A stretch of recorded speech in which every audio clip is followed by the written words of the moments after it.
Welcome to the School of Risk podcast, where we have insightful, valuable, and sometimes intense conversations on the various dynamics of risk in life and in business. I am your host, Chizabele Gudo, and with me on the show today is Dr. Haider Al-Hakim. Dr. Haidar is an ophthalmologist. He's a psychotherapist. He's also an author. We're going to let him tell us the book he's authored. And he's also a podcast host like me. His podcast is called Surgical Spirit. Let's find out what that is. And you know what time it is. It's time to go to school.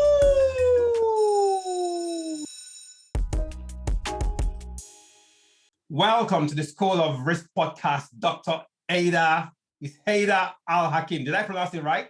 Yes, sir, you have. I mean, I have difficulty in pronouncing your name. I think it's. I want you to try. Chisabel. Correct. Yes. I go for the last name. I can't say it. No, you can't. You must say it. That's the rule before we proceed. I can't say it, man. I'm in trouble now. Okay, here we go. Give it a try. Egudo. There you go. As easy as that. Egudo. It's as easy as performing a surgery. But it's quite interesting because I see a lot of African Nigerian patients, and they do have some interesting names, and sometimes double or triple or quadruple barreled names. Yes. And then you sit there, and it's got like a bit of a bit of French, a bit of Portuguese, a bit of Dutch. It's got all these sort of kind of European. And O and E and that kind of stuff. That's the dynamics of names. Names are an interesting way of identifying ourselves. And the funny thing is that most times we don't even pick our names ourselves, and we live with it for the rest of our lives. I mean, they have profound effect and meaning. I mean, meanings, yes. Haider means a lion, but a particular type of lion. So it's actually a quite an aggressive lion, Haider.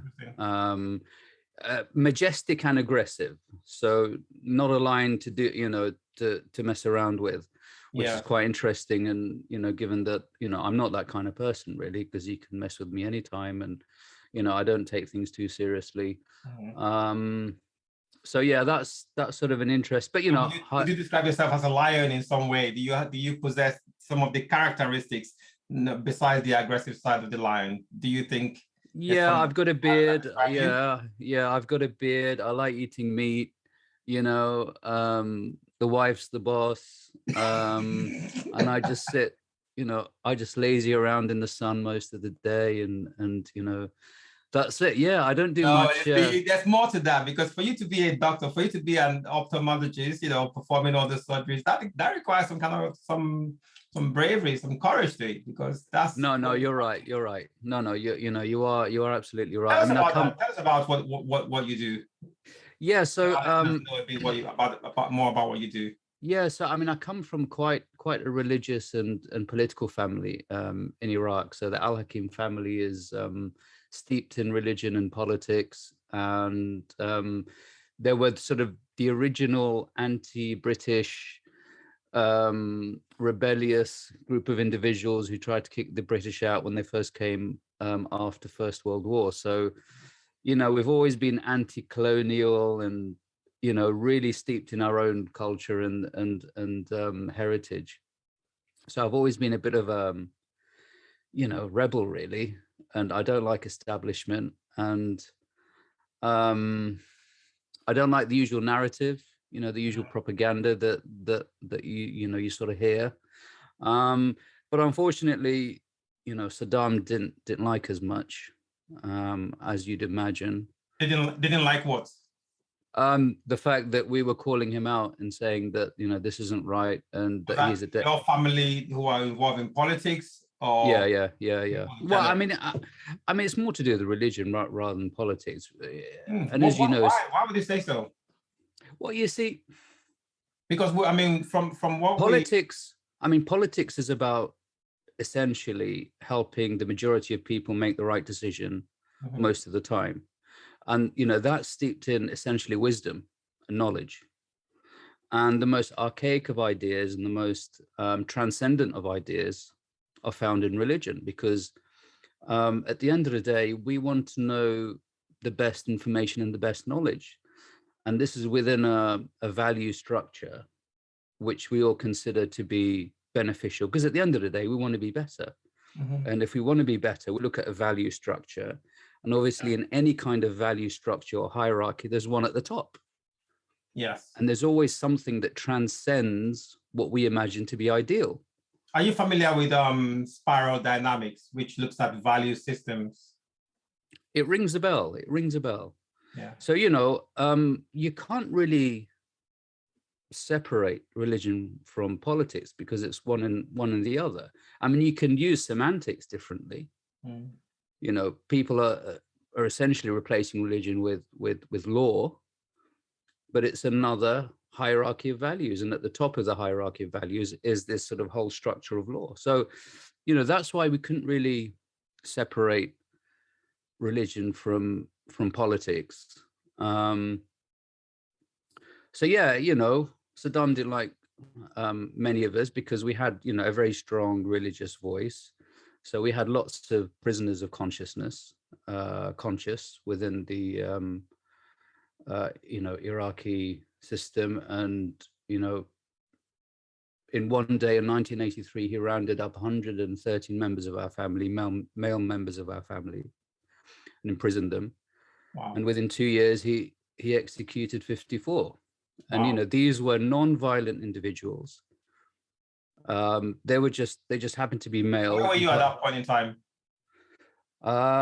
We actually escaped. We left Iraq in 79. Okay. My dad's excuse was, you know, was to do his PhD, because he's a scientist. So he kind of rebelled against the religion, so to speak, you know, sort of rebelled against the rebellion, because he thought that, you know, the way forward was science, essentially. So we left Iraq in 79, which was a good thing, because we left just before the, you know, start of the Iran and Iraq war. And we came to the UK, and he was finishing off his PhD. He's a marine biologist. Okay. Yeah, he's a zoologist. He loves his fishes. I should talk to him, because I love aquariums. Yeah, the guy, you know, the guy is obsessed with fishes, and I mean, he's obsessed about animals in general, but, you know, more so in fishes. Mm-hmm. So yeah, he kind of left the whole quagmire of politics and religion and so on. But yeah, I mean, that's the kind of background, and if you have that kind of background, you don't shy away from political and religious discourse. Yes. You know, that's always been part and parcel of what we talk about, really. And you know, all this sort of non-political, non-religious talk is a bit alien to me. Anyway, so I mean, I kind of grew up in this sort of pseudo religious kind of political plus scientific. So it was a kind of a weird mixture of having both. But I decided to go down the scientific route. And how did it influence you? I think that's where you were just going to go into now. How did that influence you into where you are? Well, contradiction, really. Okay. Interesting. Yeah, because, you know, well, you've got two conflicting ideologies. You know, you got the physical world and the metaphysical world. And, you know, do they come together? Are they mutually exclusive? Or are they one, or we just don't understand? Or are they one, just with different terminology and, you know, different language? So, you know, but I think I've always been involved in conflict, so to speak. You know, I mean, Iraq's always been involved in conflict, you know, to time immemorial, you know. And even the word Iraq means a fight. Oh, really? Wow. Yeah, so sort of Iraq is essentially like, it means conflict. You know, that's the kind of the base lexicon of it. So I've always, and, you know, I mean, I like a bit of, yeah, you know, a bit of tension, a bit of like, I love that. What does it do for you? What does it do for you? I mean, when you say you like a bit of tension, and, you know, yes, we all experience different kind of stresses in our life. You know, conflict is a form of stress. In risk management, in what we do in risk, there's something we call risk, so stress testing, and it's all about inducing stress into a bunch of people, you can, and governments actually do use that. They do induce stress into people to see how far or how much they can do, or how much they can influence them, or how much resistance they will get if they're trying to push something, a new policy or law. So stress testing is a method of inducing stress, and conflict you can say it might be an unwelcome stress, but it is a form of stress, and does bring about. Well, I mean, that's how the body works. I mean, the body works by dealing with not having steady state, but trying to find equilibrium within an unstable environment. So, for example, if your blood pressure goes up, it doesn't leave it there. It has to find different mechanisms in order to reduce the blood pressure. So it does all sorts of weird and wonderful things. So physiologically speaking, our body is always in this sort of constant cycle of looking for conflict, looking for problems, and solving it. And I've always been that kind of individual. If there's conflict, if there's an argument, I mean, in school, whenever there was an argument, I was there sort of in between, trying to find out, obviously enjoying the whole conflict and fight and so on. It's great to watch because it's quite entertaining, and I really enjoy watching boxing and MMA and so on. So it's that whole conflict. But once you get involved in trying to solve the problem, I mean, it brings you a lot of joy and satisfaction, I guess. So I realized that conflict is all around us, and I quite enjoy being in the middle of it and trying to solve it. I mean, it's not nice being involved in a conflict, and that's quite physiologically unstabling. So I kind of unconsciously became more and more risk averse because I didn't like being involved in conflict. But that's quite damaging because you don't excel in anything when you're kind of risk averse. How would you class yourself as being risk averse? I mean, come on, look at your accomplishments. You're an ophthalmologist, a psychotherapist, you are a podcast host. You're also an author. What's the book what's the book you've authored? Let our listeners know. I'm sure they will also know. Well, you see, I mean, let's go back to the story. So, we'll come back to this though. We'll come back to this. I mean, we'll come back to the book. So I was sort of in this whole kind of mixture of religion, politics, and then I decided to go down the route of my dad, which is science. And then and then my dad's, he got his PhD, and then he realized, well, maybe it's not for him, and then he went back into politics, and then he was one of the major. You go back in Iraq. Well, we were in the opposition, you see. So his boss was one of the major opposition leaders to Saddam. Okay.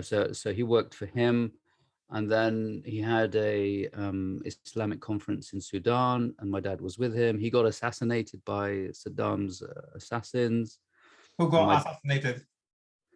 His boss. My dad got shot. He got a couple of bullets through his knees, and then he came back essentially a broken man. And then we had MI6 involved and MI5 and sort of all this. So it was kind of an interesting. And I thought to myself, no, I'm not going to get involved in this. I'm going to stay as scientific. And in Asian families, your son and daughters have to become doctors, otherwise you're a bit of a failure. So that was. It's not too different from African families, Yeah. It's got to be a doctor. If it's not a doctor, then a lawyer, maybe engineer. Otherwise, it's a failure unless you've got stacks of money from your business. So that's the kind of mentality. So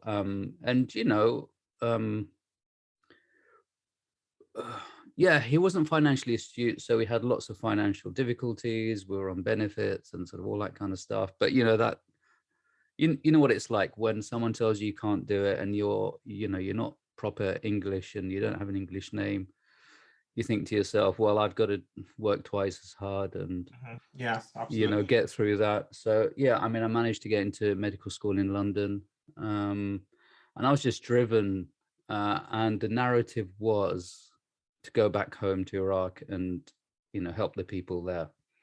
Whose narrative was that? Was that your family? Well, it was my parents. Okay. It was my parents. Yeah, it was my parents' narrative. And, I took that on because I was very much, within the culture and, within the religion. And that was my life purpose, really. And that drove me. It was very powerful. And I was working in London at the time. Then the invasion happened in 2003, which was, it was like seeing a miracle unfold, because I would have never thought that, in my lifetime, there would be a change of regime. Because I never lived a life where there wasn't a desperate regime in Iraq. It was all killings and murders and executions and imprisonment, and that was the whole narrative that I grew in. So when the Americans came in and the coalition forces, it was like a new dawn happening. It was really surreal. And I remember watching it on, I just finished one of my cataract operations, and then one of my colleagues came and said, look, come over, come watch it. And it was like so surreal. I thought, oh my God. And I thought, right, I need to go back, find a way back. So I booked, at the time you couldn't get into Iraq because there was no government and there was American troops everywhere. And someone said, well, you can go to Jordan, and then from there you can find a way in. So I actually booked a ticket to Jordan in 2004. And I went to the border in, between Jordan and Iraq, and they'd closed the border. There was thousands of trucks waiting to go into Iraq, to send all kinds of interesting, probably Nigerian businessmen sending all the, all the stuff in there to make tons of money. I wonder what that will be. Very stereotypical. I know. I know. But there were thousands of lorries waiting, to get in, because it was like. Why? What were these lorries doing there? There was conflict going on. It was a new country business, isn't it? It was like business opportunities. Yeah. It was literally, the country had been, it's like commodities they were taking in, things to sell, God knows what it was. Yeah. God knows what it was. But it was like probably businessmen thinking, oh my God, we can sell pretty much anything in here. Because it was closed off from the world. It was similar to North Korea. Wow. So then they said, no, you can't go in. And I said, well, my name is Haider Al-Hakim. I'm from the Al-Hakim family. And they were like, oh, okay, yeah, that's fine. Go and see the, the general, who's running the border. And I said, yeah, fine. So I went up and I saw the general that was running the border, and he knew me and knew my family. And he's like, what are you doing here? You crazy? Because, you probably won't. I probably won't see you again if you go inside. And I was like, no. Was that what he said? Yeah. He was like, are you sure you want to go in this? Because there's just American troops in there. And there was a possibility you could have lost your life. Absolutely. But what I didn't realize was that my uncle, my mum's brother, had a bit of a, he had a bit of a following, actually. I didn't realize that. He's another very religious and spiritual leader. He had a bit of a following in there.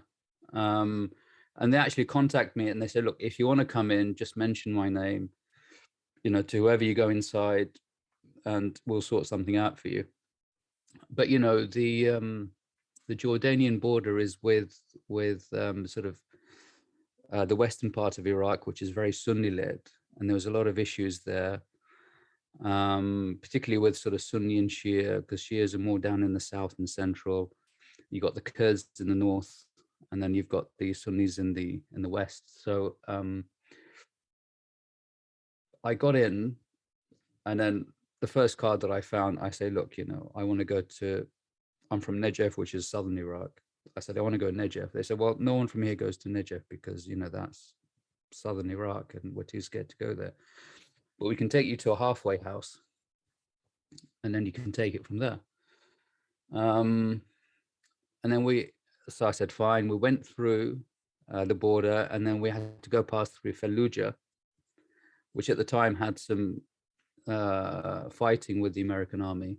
And then, surprise, surprise, the car broke down in Fallujah, which was absolutely wonderful. And I thought, oh my God, that's it, head chopped off, whatever. The car broke down, and we were supposed to go to sort of a halfway house called Karbala, which is quite Wait, famous. just hold that thought there. So now you have the American soldiers. Were they who were they fighting? Was it because at that time I think had the terrorist guys gone in at that time, or Well, was it? I mean, it was all a bit of a mess, really. I mean, it was That's up what we for saw. grabs. It was up for grabs, essentially. But really, when I was there, it was very peaceful because everyone was kind of falling into their roles.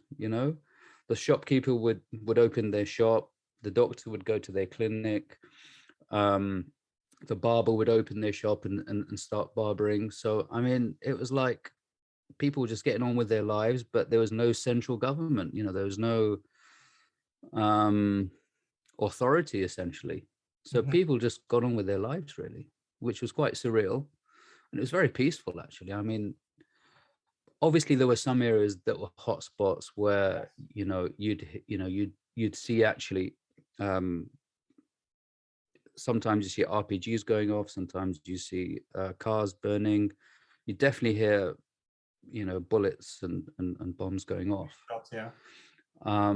But people in that area generally know where the hotspots is, and they're not going to go in there unless you have unless you're into killing people and part of the military. And I mean, there's a lot of issues of revenge killing there. So a lot of the previous regime did leave very quickly, particularly if they caused a lot of harm for the local people. So there was a large exodus of people coming out, and the people that stayed were being picked off. So that did happen. There was a lot of looting as well, because initially a lot of the government buildings were totally ransacked. But that happened in the first 6 months, and then the US came in. Then they installed the Bremner interim government. Yeah, interim government. So there was some sort of initial theme of having a central government, but essentially everyone was getting on with their jobs. And it's a tribal system in Iraq, so everyone kind of was under a tribe, and as long as your tribe wasn't at war with another tribe, you were kind of okay. But if your tribe had a war with someone else, and the government previously had come in and made a truce, and now that government's gone, it's like back to square one again, and back to the war. So luckily my family weren't in any kind of major wars with anyone else. That's good. In Iraq, apart from the central regime. And now that they've gone, we were kind of set up to be part of the new political powers. So that kind of helped me. You went back at that time. Why did you go back? I mean, it's not like you were not in government. You're not a military guy. You're a doctor. Why did you go back at that time? Well, how long were you there for? Well, the central theme and the central narrative was, okay, what can I do? My dad's a scientist. I became a doctor. And the thing for me was, right, I can be a doctor and I can go back home and help the people. Because, I mean, at the end of the day, there's no doctors, and doctors were leaving the country. Yeah. And, when you're in this kind of metaphysical outlook, you don't think about the physical world. You don't think about fame. You don't think about material possessions. You're thinking about the afterlife, which is a very powerful narrative, and it's a very powerful driving force. And, it gives you a lot of power, and it gives you a lot of confidence, and it gives you a lot of assertiveness. And as you know, in life, if you're assertive, and if I'm an extrovert, if you're an extrovert, people kind of sit down and listen to what you say and kind of give you what you ask from them. It's quite a powerful force. So, and the people that said no, it was like, fine, I'll just go somewhere else. And so, that was the sort of the driving narrative. And it's very powerful if it drives you from the back, pushing you forward, it doesn't really stop you, really. So, and I mean, if you find yourself that you're going into a conflict zone and you're doing this, you kind of get this delusional sense that, well, you can pretty much do anything. So it's a very driving, it's a very powerful driving force, where fear goes out the window and you become pretty fearless. So yeah, fear was something if only a lot of people in the world are not governed by fear, you can imagine what we can accomplish. I think the underlying purpose was really clear for me. That was the key there. Yes. The underlying purpose and the underlying meaning and the underlying narrative for me was very clear. There's no ambiguity in it about it whatsoever. And because I kind of grew up in that narrative and that purpose, it was just natural for me. There was no ambiguity whatsoever. It was just very clear. And people didn't say I was delusional to me, but I'm sure they said it when I wasn't there, because I was just like, so whatever. It's like, I don't give a monkey is exactly what you say. Did you have a practice of your own when you were, before you left? Yeah, so I was working the NHS at the time. Okay. And my colleagues were like, are you all right, Haider? What about your pension? I was like, what about my pension? It's like, this is what I want. This is part and parcel of who I am. And when I did go there, when we did break down in Fallujah, I thought, right, my head's going to be chopped off because I'm Shia, the area is Sunni. And we were sitting there thinking, what are we going to do next? It was me and the driver. And then we saw a couple of guys,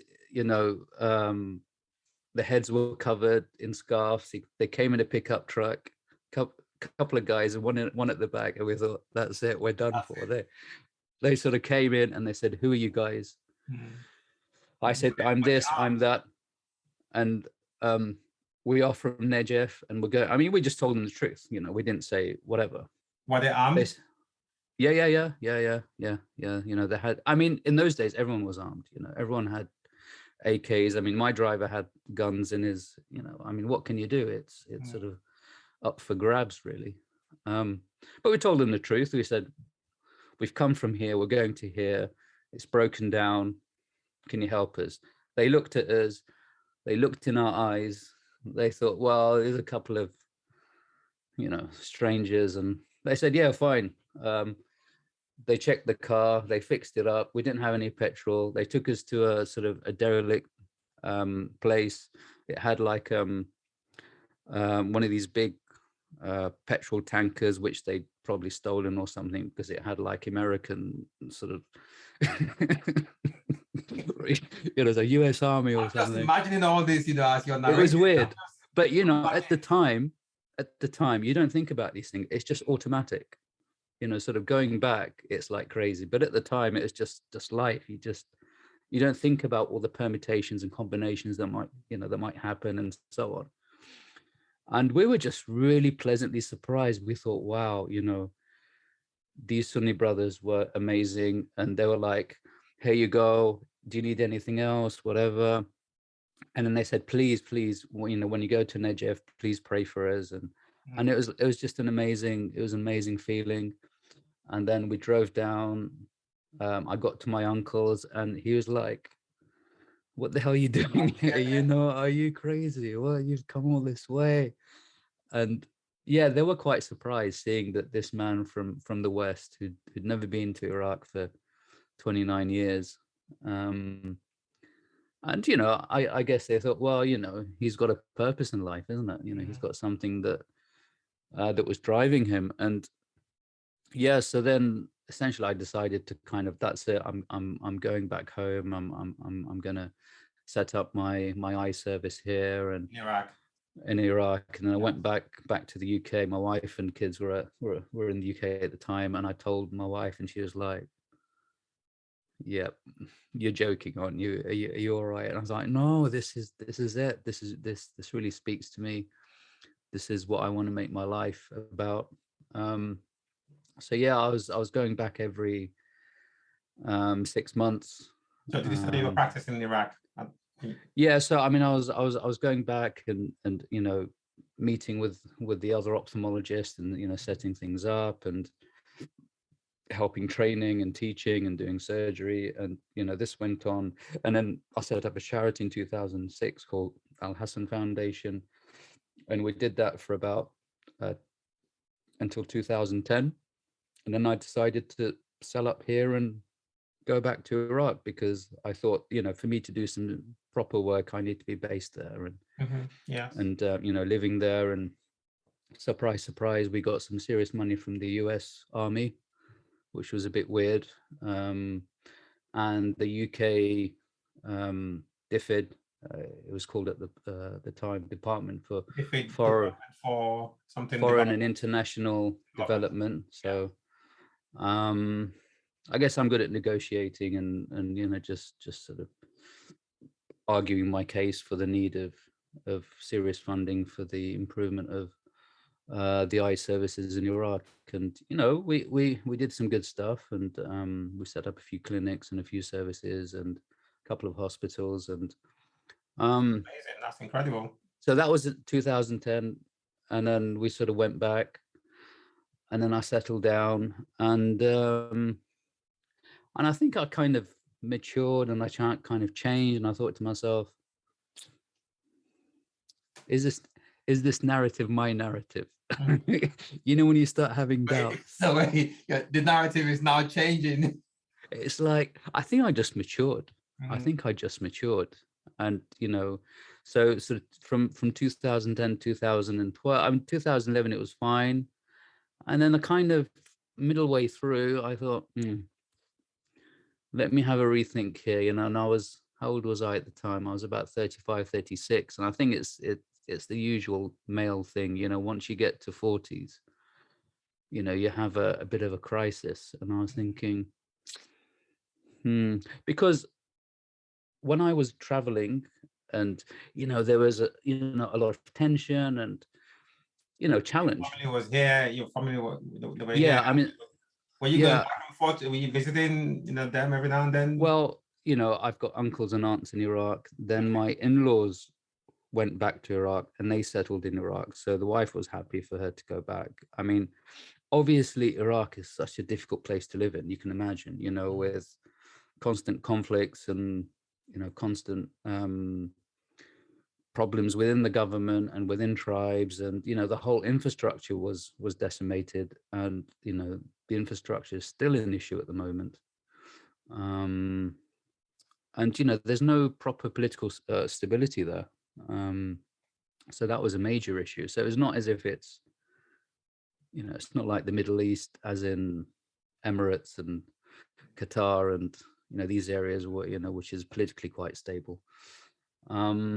So it wasn't great, but I guess you had a bit of a challenge there, a bit of adventure, you know, lots of things going up and down. So once I kind of settled there, it was like, I guess it was too easy, I guess. I don't know what it was, but plus I was changing. And then it's different because when you live there and you live within the people, and then you see the contradictions in faith and then how people deal with you. And is this a faith issue? Is this a religious issue? Is this an ethnic issue? Is this a cultural issue? So I started having more and more questions. But ultimately I wasn't happy because I think, you know, that clarity of purpose was slowly disappearing. It's like, well, I've done it now, haven't I? You know, I've done this goal. So, was it the question of what next? What next? It's like, what next? And yeah, and it was a pretty, you see, that's the problem with questions. If you ask too many questions, you break everything down. You know, that's where the cognitive dissonance happens. Because if you ask too many questions and you lose the clarity in your meaning and purpose, you get a lot of cognitive dissonance and it causes a lot of damage for a lot of people. So are you saying that it's not, you know, asking a lot of questions is not good? I don't think so. I think you've got to ask the right questions. I think you've got to ask the right questions. But does that say that there's nothing like a stupid question, and you have people that ask stupid questions? And I think it's different when you ask questions to other people. That's fine. But when you start asking questions about yourself, okay, to yourself, Is that Yes. where self-doubt comes in? Yeah, I think so. If you ask yourself too many questions and you make it more of a cognitive process rather than a heart and a feeling process. So that brings me to the question that it just crossed my mind. So, what is the relationship between ophthalmology and psychotherapy? Because ophthalmology is all about, obviously eye health, and vision, and then psychotherapy is the analytical side of a whole being in terms of behavior and whatever it is that's going on with them. What's the I haven't answered the question because you're the specialist here, so I want to let's hear it from your. I think it was just circumstance. I became an ophthalmologist out of circumstance because I finished medical school. I hated medical school because it was too physical, too reductionist, and too pigeon boxed. And coming from a family which is all about mysticism and spirituality and the metaphysical, you're open to a broader experience. But when you go through medical school, it's literally A, B, C, and D equals Z. That's it. You can't. So are you saying that there's no relationship? So I'm talking about the science itself, the science of ophthalmology and the science of psychotherapy. Yeah. Do they meet somewhere in the middle? Because they do. They do. I think ultimately you need to experience all of it for you to understand where they fit in.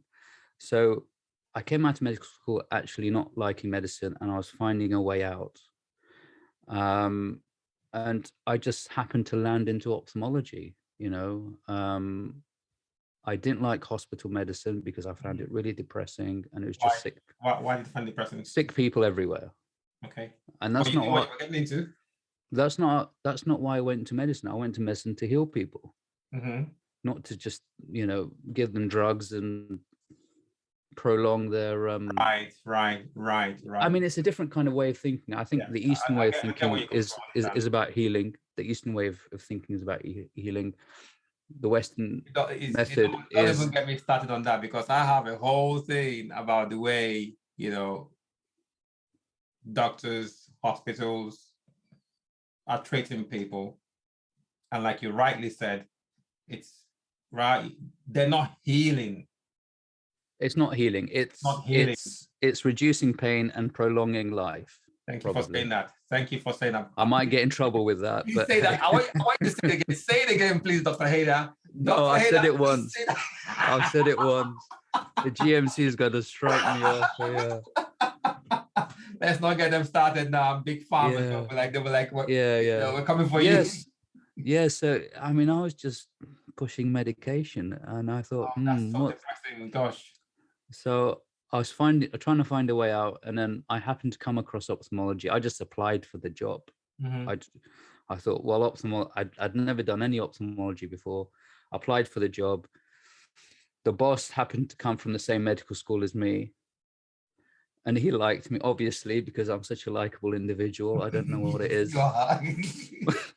Maybe it's my nose. I don't know what it was. I must have cracked out a few jokes, and he said, "Oh, I like you. We're going to hire you." Yeah. And he was the ex-president of the Royal College as well, so he was a big. Oh wow. He was the big wig.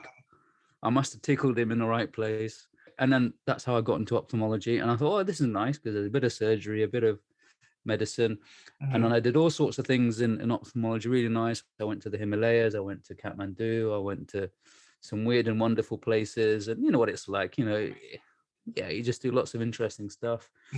And then the opportunity came along in Iraq.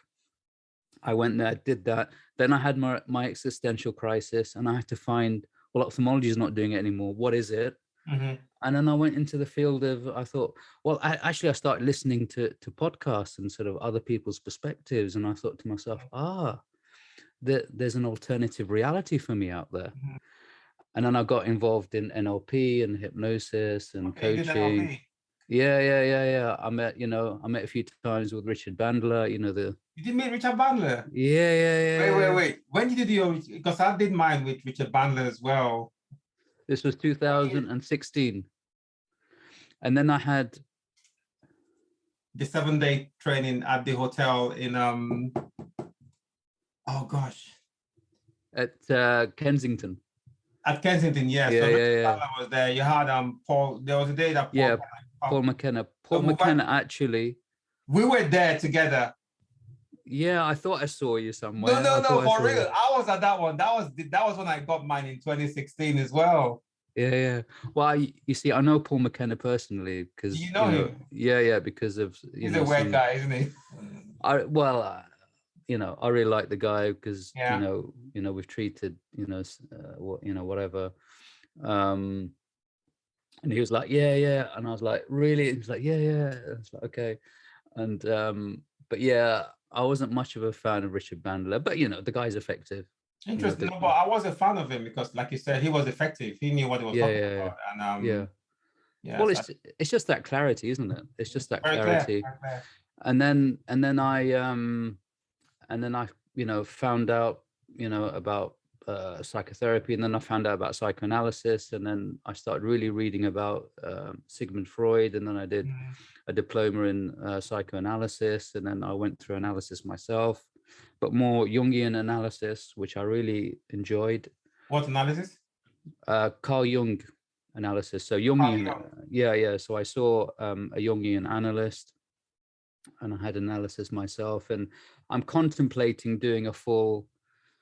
They've got a 3-year course where you go to Switzerland, and you live with the Jungian analyst there, and you get a diploma in Jungian analysis. But the thing with all these kind of ideologies is that you have to subscribe to the right ideology, and I'm not really a fan of that. Exactly, but I was just going to say that. But if you don't, I mean, what is wrong in taking what they've done and fitting it into your own narrative? Exactly. Exactly. So what I did, be a follower of someone, I mean, absolutely, because at the end of the day, you've got to discipline yourself in a discipline first to understand it before you can actually come out of it and apply it to your own way of thinking and way of doing. So that got me really interested in this whole thing about that actually there's more to life than just the physical. And in ophthalmology, it's pretty much banded in the physical, but you realize that there's more than the physical. And I guess that is it though, with ophthalmology, is it just bound because vision is not just through the eyes, it's also with the mind? You are absolutely right, because vision is actually not just in the eyes, it's not just in the brain. The eye's connected to the whole spinal system. So the eye vision is much more than just the eye.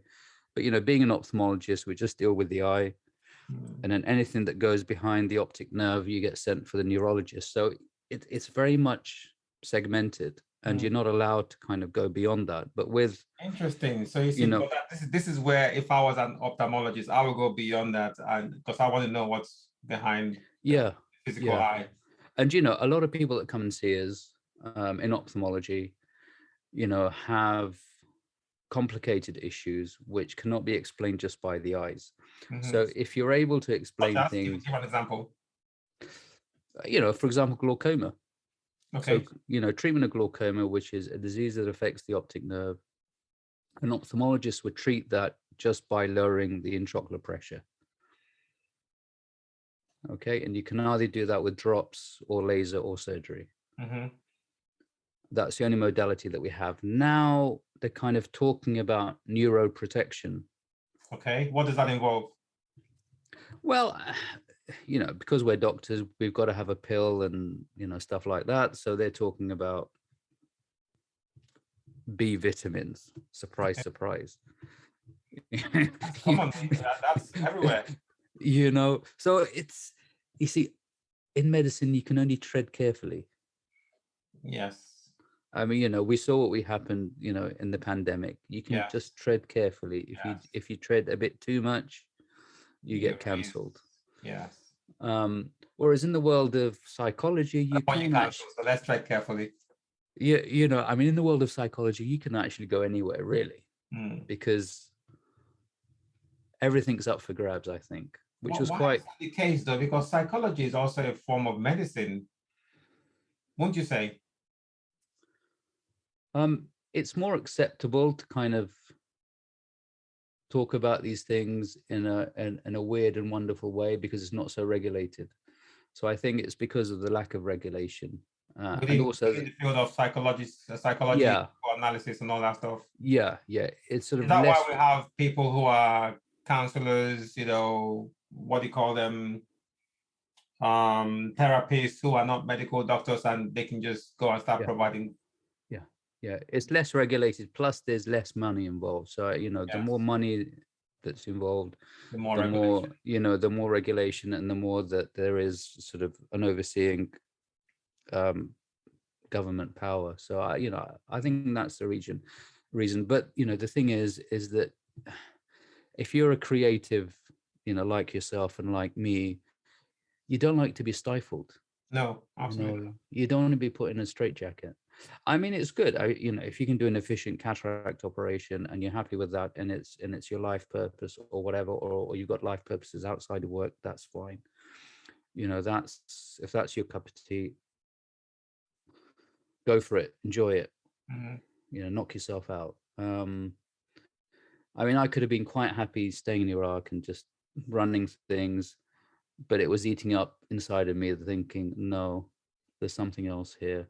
The unsettling feeling was too great, and I guess that's my thing. But over the years, I've decided, I found out that actually settling down is not such a bad thing, because then you can get better at the thing that you do. So I've knuckled down really in my ophthalmology, which I'm enjoying, and also my psychotherapy, which I'm enjoying, because you can actually talk about anything and anyone at the same time, and it's within a therapeutic relationship. And you'd hope it's within a healing relationship, and it's all about words and ideas and stories and narratives, and I like to listen. I'm a nosy guy, so I like to listen to people and what they get up to, and you get to know what's really troubling them. Yeah, and if I can give them some advice, I think that would be beneficial. But you've got to make sure that it's not you that's making the changes. Otherwise, you get quite hubristic, and you think that you're the one who's. When you say it's not you making the changes, what are you talking about? Well, let's just say that you have the answers yourself, and you just need someone to kind of make it clear for you. It's like you and your gym. It's like obvious, Yes. But I don't want to be. I don't want to take that mantle or that credit that you're doing it, and I think that's disingenuous. So I mean, so you allow the patient come to their own conclusion, basically. Yeah, that, but also, I mean, I personally don't know what I want in my mind, because it's complicated and there's lots of things going on. How the hell will I know what you want in your mind and what's going on in your head? You never know.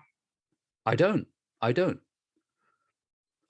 So, who am I to tell you what's going on in, and I get into arguments with other psychologists all the time, because they can be quite condescending and quite too self-righteous and preachy. Oh, this is what's wrong with you, this is and I'm thinking, no, you can't do that. No. And that's what it's turned into. It's kind of turned into this kind of descriptive scientific methodology, which I'm not really a fan of, which is why I'm kind of, I've done the training, but I wouldn't go down that route. Which is why I, and I said this to you the last time we spoke, that I have this desire to help people, because when I hear of some of the treatments a lot of people have gotten, from visiting a therapist, psychologist, shrink, whatever I want to call it, it shocks me, and they're still not getting the help they need. And I think they've been lied to many times as well. And that's why they keep having this repeat occurrence of whatever it is that they're struggling with. Well, in any therapeutic relationship, there's a couple of principles. The first principle is that you've got to decide that you're going to tell the truth to the patient, and the patient tells the truth to you. Yeah. And how do you get a patient to tell you the truth? Well, it's difficult. It's difficult. How do you know whether they're telling the truth or not? You can only presume that, but but you need to make it clear that the therapeutic relationship will not happen if truth is not involved. Absolutely. And then the second thing is that the client or the patient has to want to get better. And I've seen so many patients who just don't want to get better. You know, I mean, there has to be it's not a form of what's it called? Munchausen syndrome, where it's not that complicated. It's not that complicated. It's not that complicated. People do not want to get better. Why? I guess it's easier. I guess it's easier that they don't want to get better because they're in the same rut and they've got used to this role of being victims or being, unhappy individual. It's comfortable. It's comfortable, but it kills them. Wow. And that's what kills people. That's what gives them chronic diseases. And, I mean, that's in my non-scientific, humble opinion. That's what kills people, because you're too comfortable. And once you get too comfortable, that's it. It's sort of, so you need this constant kind of edge, this sort of constant balancing act between the comfortable and the uncomfortable. You can't go too comfortable. You can't go too uncomfortable. It's sort of. Is that why doctors then only prescribe and do not, and yes, they are trying to treat the physical, the ill health, and well, they're heavily regulated, you see, that's why. Yes, they're heavily regulated. They get paid well. Back healing, though. They're heavily regulated. They get paid well. They've got a nice Porsche. They've got a nice, they get their 2.5 holidays in, Monte Carlo. Look, they're not going to rock the boat. Okay. And that's what it is. It's comfortable. But, in the end. I can't be a doctor, because I probably won't practice. I won't practice the way it's supposed to be done. It's supposed to be about healing. Yeah, well, I think when I was in the East, when I was working in Iraq, what was it like there? Yes. What was it like? Regulated? No, you can do pretty much. Yeah, but then look, I mean, there's a lot more charlatans there, and there's a lot more, unregulated work. So I mean, it's a difficult balance. It's not easy. It's not easy. But I think you have this consciousness, which is what it's about, and a lot of people are fighting with their consciousness on a regular basis. And I think that's the thing that holds them in place. It's not really the regulation, it's more about their consciousness. And that's the thing that puts them on the right track, because if they deviate just slightly from that, they pay the price, and they see the reactions of it. So yeah, I don't think I was mature enough, to be honest. Said about consciousness there, and I'm going to use myself as an example to narrate this. See, I like to think that I'm a very conscious person, aware, more self-aware now than I ever was, entirely, both about my physical and my spiritual, and also my health. And obviously, so this is taking us back to the whole pandemic thing, and I did my own research with the COVID and so on and so forth, a bit more of it, had a number of debates here and there, and I thought, okay, I'm well informed. And I chose not to be vaccinated. I'm just going to wait this out, and I just feel that when you are conscious and not driven by popular opinion, you can make more informed decision when you take your own well-being into your hands, I suppose, and not allow someone else decide that for you. A number of people I know, and I'm not knocking anyone for whatever decision they made. That's their decision. Whatever, informed them to make that decision, that's them. But a number of people around me who obviously took the vaccine, some had, some were okay, quite a number of them had reactions. My sister was one of them. She almost died as a result of taking the COVID vaccine. And I asked her why she took it. She said, well, that's what we are being asked to do. Why should that be the reason why you do anything? Because someone is asking you to do it. Is it good for you? My two daughters had COVID. They tested, positive for COVID. They were with me. Nothing changed. I held them, I kissed them as normal, just like they will have a cold. I didn't come down with nothing. So I think when we allow ourselves to absorb a lot of the noise around us, we are also creating imbalances, chemical imbalances within ourselves. I'm not a doctor. You know this way more than I do. Well, even as doctors, we can't say what we want, which is which has been so damaging over the last 2 years. Yes. And I mean, I can't elaborate any I know, further. I don't expect you to. I don't want you to. I'm just speaking about mine as a non-doctor. But I think what's important, there's a couple of things. Well, what's important is that first you do things that strengthen you rather than break you down. Yeah, weakens you. And one of the biggest ways to actually weaken you is to lie about what's inside of you. Lie, yes. You know when you lie to yourself.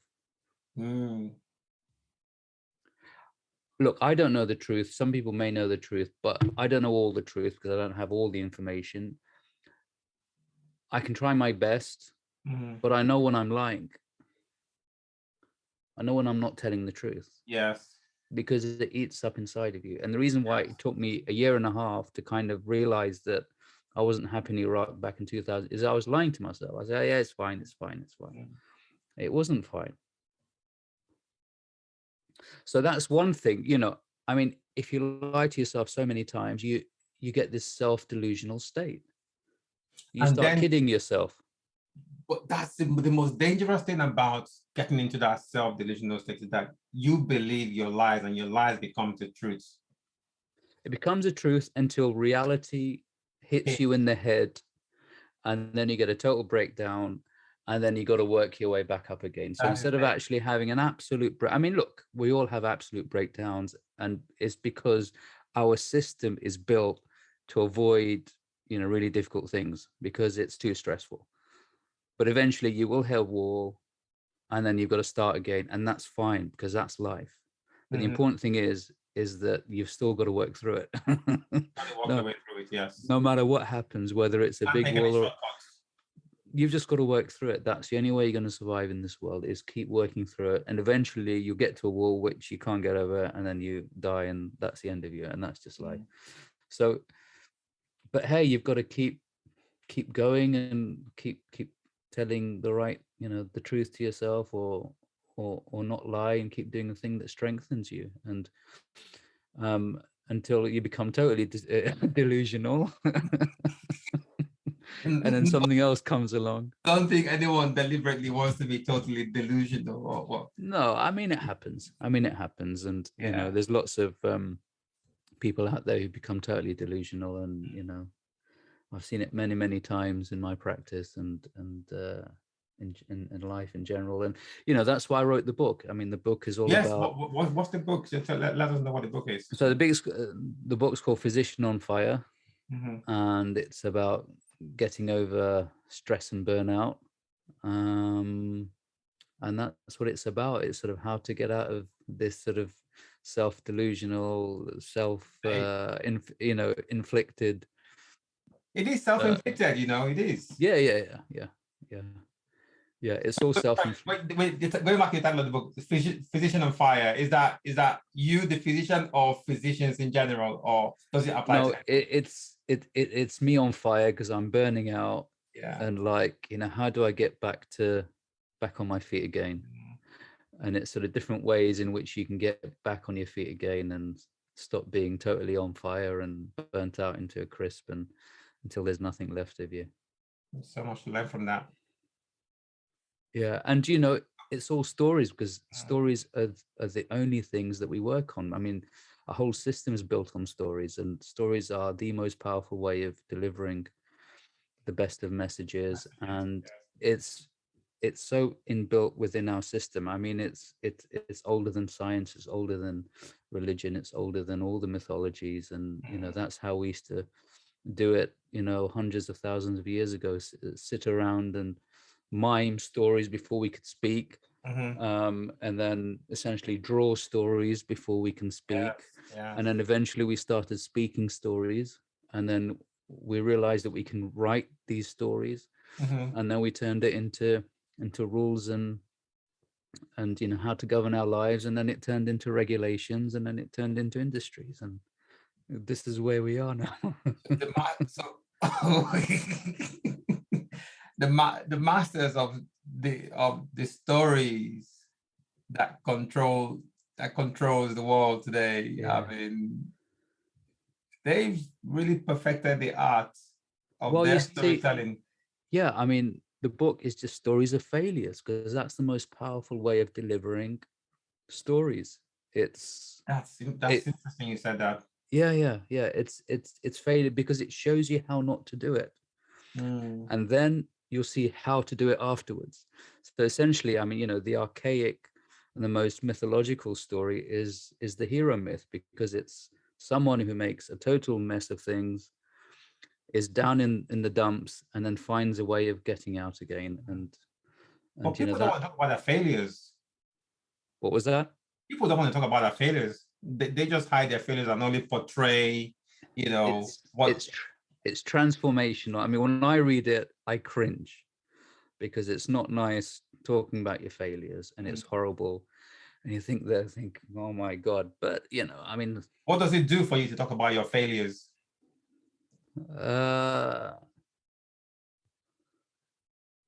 Doesn't do anything now, because I know I've got failures to come next. It's like I did some this people say it's therapeutical. That we talking about your failure helps them realize that, okay, well, yeah, this failure happened in my life. I've got more to come, mate. I've got more to come. So, absolutely, we should welcome them. So I'm thinking, right, I was a real idiot here. God knows what kind of idiot I'm going to be in 5 to 10 years time. But hey, that's because you never finish. You're never a finished article. But that's life, isn't it? It is life. It is absolutely life. Yeah. Just keep making one mistake after another, and we learn from them. I like to say, that there are, yes, hopefully, because some people don't learn from their failures. Yeah, get into the gym, mate. Come on, man. It's coming. I'm going to be there. I need to get this back, not just that back, but my whole fitness, No, it's good. Yeah, idea. so I'm definitely going to get back into the gym, and I promised myself before the end of March, I'll be back there. Good. Yeah. Now, what inspired you to be known or to be called the Third Eye Doctor? What is that about? It's a bit of a mistake, really. How is it a mistake? Why are you called the Third Eye Doctor? Well, I was seeing a business coach at the time, and I was telling him about what I was doing. I was doing coaching at the time, sort of NLP coaching. You've done a lot. You don't hold back. You just keep taking those risks. Well, you see something glistening. You see something glistening in the bushes. You think, what's that? Let me see what it is. And then you get bitten, and you think, no, that's okay. I'll leave that alone. Yeah. And then you just get back onto the path. So I mean, I did all these different things, and so I saw this coach, and he was like, "Oh, you're an eye doctor. Well, why don't you change it to the Third Eye Doctor?" And I thought, yeah, it had a bit of a ring to it. And I was in a business network meeting and stuff like that. And then this guy from Birmingham comes along, and he said, "Oh, you're the Third Eye Doctor, aren't you?" He goes, "Yeah." How do you know by that name? Yeah. And then he said, do you know what the third eye means? It means like, the orifice of your penis. That's what it means. That's not what it means. And I was like, really? He goes, yeah, and I thought, I mean, there's more of a racial connotation to it. I'm not going to repeat what he said, but he used the racial connotation. And I was like, really? So I thought, oh, that's a bit of what after the podcast. I'm curious now. I want to hear that. Yeah, so he said that's what it means, and I thought, oh my god. And but you know, I think at the time I wasn't comfortable totally in my name. So you know, using an alias means you're not totally comfortable, and I wasn't at the time totally comfortable with Haider Al-Hakim because Yeah, you find you find that I actually went through that, at one point, where I wasn't comfortable with my name and I was just trying to fit in, and that's when I came to the UK. Why do we go through? Why do we go through that period as yeah, I mean it's this non-indigenous of the UK yeah come we over and we had this inferiority complex, so you know that's what it's about. I mean, you know, the Brits came in and you know they set up the whole army system, the legal system, the medical system, so it kind of right, it's not really my system, it's their system. So you're subordinate to that, you know, that whole culture. So I think that's where that comes from, you know, having that negative or inferiority complex mindset. yeah. Until you sort of realize that they're just human beings like everyone else, and Yes, you know absolutely. they made many mistakes, and you know if we're gonna forgive ourselves, we need to forgive other people, and that's the way forward, really. You know, And that, rather than it's really self-defeating to, to not be who we are, not really own our own background and want to. look, we all make mistakes. I mean, I've had so many times in my life where family close to me have made horrendous mistakes, and you know I was the victim of it. But I'm not going to keep beating that drum all the time. Of course not. Of course not. Yeah. I've got to forgive, I've got to understand why they did it, and then find a resolution between the two, and that's the only way forward. We can't just keep beating the same drum over and over again. And yeah, we just got to move forward, because otherwise we're in constant dis-ease, and that's it, you know, constantly diseased. And you know what? That is interesting. Diseased, as in disease of the body, and we could end up being diseased entirely. Yeah, diseased and just constant dis-ease. We're not at ease anymore. We're not at ease. Yes. Yeah. I like that. That is it's really fascinating learning all these different. We've got to work together. That's what it's about. We've got to cooperate. Yes. We've got to work together. We've got to negotiate, and then come up with a common ground which we can all move forward with. Because if I don't have the upper hand, you don't have the upper hand. You know, we both have privileges, and we move forward with it. Exactly. Wow. Now you've shared so much. There's so much about you that I didn't know, and you've shared so much. Shed so much light into your own risk-taking ventures. As a doctor, doing what you do and helping out, and going back to Iraq to help out and set up. I'm sure. Yeah, I mean, I can hope from that till today. Yeah, I mean, I can hope your listeners can sort of realize that life is a risk. Doing anything is a risk, but it's more risky not to do it. That's so true. That is so true. Thank you for saying that. That is so true, because we just have to take those risks, and if you fail, you learn from the failure and move forward. And then you can take bigger risks. Exactly. Thank you, Dr. Haidar. It's been a pleasure. My last question for you is the superhero question. I like to ask this at the end of every podcast. And the question is, which superhero, person, fictional, living or dead, do you have something in common with, and what is that thing? I mean, I was going to say the Grim Reaper, I like to take people's lives, but that's not very super. Let's get your patience away, Doctor. Yeah, that's not very superhero-like.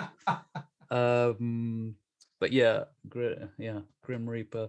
I've always liked Batman. I think Batman is. Everybody's saying Batman. Yeah. Okay, let's choose someone else. You know the guy in. It doesn't have to be a fictional character. I mean, the guy in. The guy with, what's his name? He has the red mask. He's got the two swords. What's his name? Mask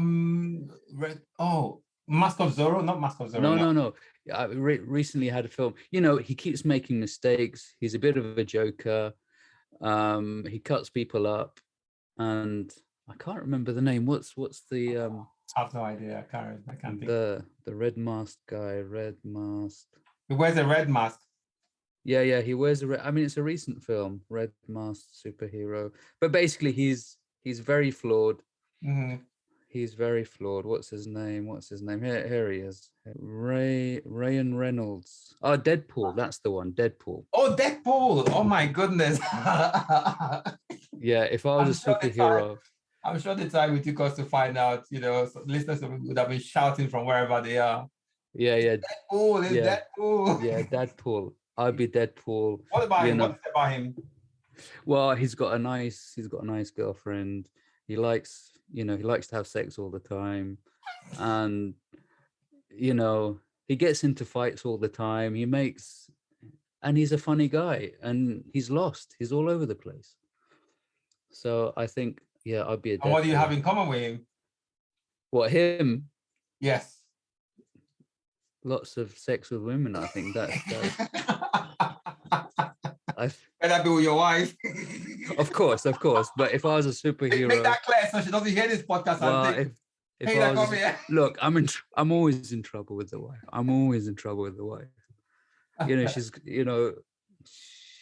She's the most patient person ever. So that's amazing. I don't know why she's still married to me, but hey, it's love. 21 years. I'm sure there's a mutual love there. I respect. That's why you guys are stuck together. Yeah, no, you're right. I think that's something that I've learned the hard way. Being more respectful of religion and institutions and values. Values and the whole patriarchal system. I've become much more respectful of the old culture, because they made us, and we can update things, and that's our job, being alive and in this modern world.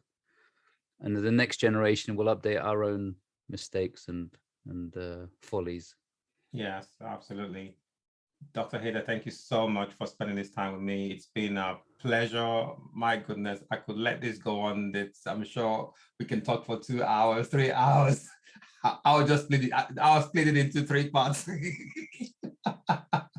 But listen, it's been a pleasure. I've loved every moment of it. And, I'm sure our listeners are really going to appreciate, listening to you. Yeah, I mean, we're going to have you on the podcast, my podcast. So... Yes, your own podcast. We didn't even say that. You're a podcast host as well. Yeah, Surgical Spirit podcast. It's we've done our 60th episode now, so amazing. I think you'll be the 65th. I think amazing. Like that. I hope I get to 60, 65 years old and beyond. No, you will do. You've got good genes. Thank you. No, it's been a pleasure, and I look forward to being on your podcast and sharing what I have with your listeners as well, who are mainly doctors, obviously. Your listeners. Yes, sir. Yes, they are. Fantastic. Now, thank you so much. It's been a pleasure. Thank you. Thank you for spending the time to listen to this episode with Dr. Haidar. This episode is full of lessons in risk-taking, and I hope it serves you well. What was the highlight for you in this conversation with Dr. Haidar? Was it the risk he took to go to Iraq during the war to help save lives by opening up eye clinics and hospitals? To me, this episode was like having a discussion with a friend, sharing his life lessons with me. And I hope that was the case with you. Let us know. Find the send in a voice message link in the show bio and use that to send us a voice message to let us know how this episode made you feel. I hope it has inspired you and opened up your mind to new possibilities that will bring you reward in life. Check out our new shows every week, and please click the follow or subscribe button to be notified when we have new shows released. I am your host, your risk champ, Chizubele Gudo, here on the School of Risk podcast. Until next time, keep this in mind. If you are not consciously taking risks, you limit the possibilities life could open up to you. Thank you for listening.